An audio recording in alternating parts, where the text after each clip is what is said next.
Jo, Leute.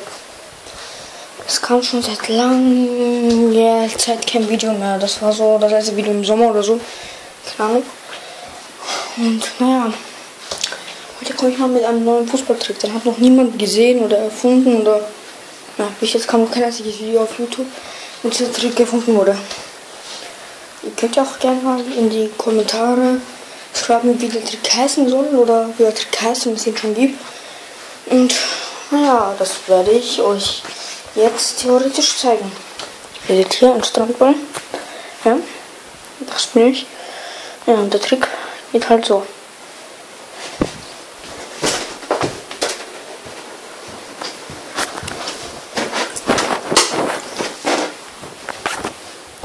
Also halt geht das so. Ihr kennt es beim Tanzen diesen einen Schritt hier, die meisten von euch. Also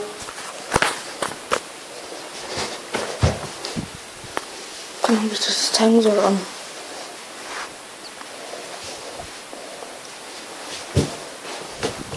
Ja, ich zeige es euch einfach hier beim Spiegel. Ach, Scheiße. Ja, das soll man sagen, ja. Und das jetzt eigentlich auch beim Trick hier. Und so macht ihr diesen Schritt da beim Ball. Und so macht ihr so.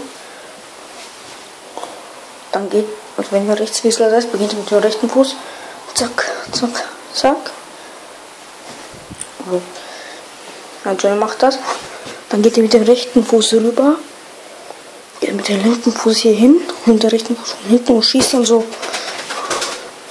Und ja, schnell sieht das halt dann so aus. Also,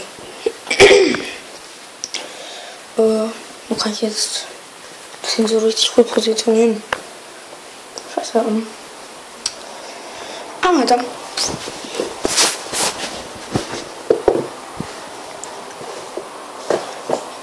Ich weiß nicht, ob das so die gute Stelle ist, aber okay.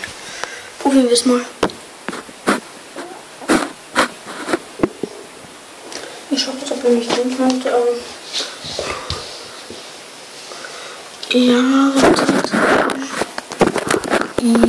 ja, so.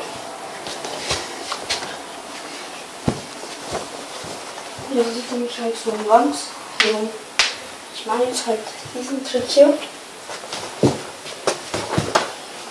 Ja, das macht halt so beim Ball. Das sieht halt so aus. Das ist ein Trick. So geht mit dem rechten rüber. Geht von hinten nach vorne. Und rechten dann wieder so rum. Nach vorne. Und dann schneidet sich das halt so aus. Wenn es gut drauf hat.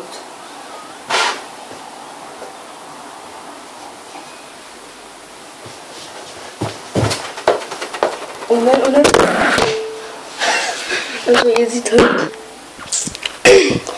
Das Trick funktioniert richtig gut. Habe ich noch nicht angewendet beim Fußball, aber das werde ich mal versuchen. Und ja. Wenn ihr den Trick schon kennt und wisst, wie er heißt, dann schreibt mal den Namen in die Kommentare. Wenn ihr den Trick aber noch nicht kennt.